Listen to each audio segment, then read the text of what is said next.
Ćao svima, ja sam Nataša iz Planet Systems Group. Danas ću pripremiti slatku pitu gužvaru.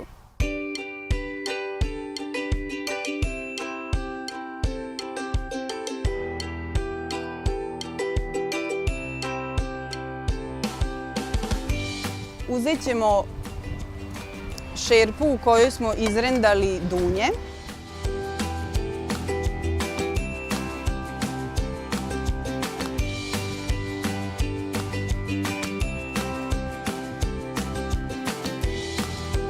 Prethodno smo za nadev potopili urme vrelom vodom da bi omekšale i izgnječili ih tako da mogu da se sjedine sa ostatkom sastojaka.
Uzimamo sada komad po komad i gužvamo ih, zato se i zove pita gužvara.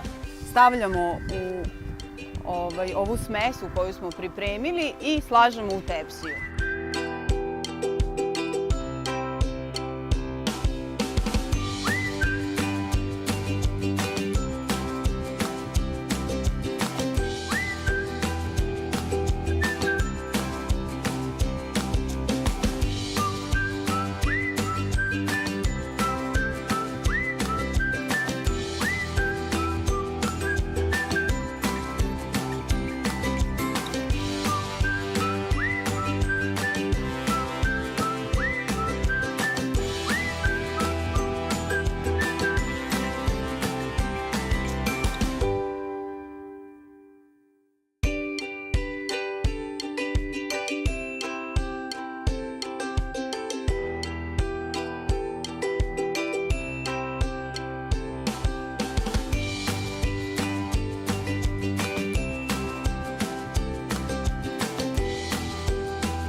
Pita je gotova, ispečena, zarumenela se. Hvala što ste gledali i prijatno!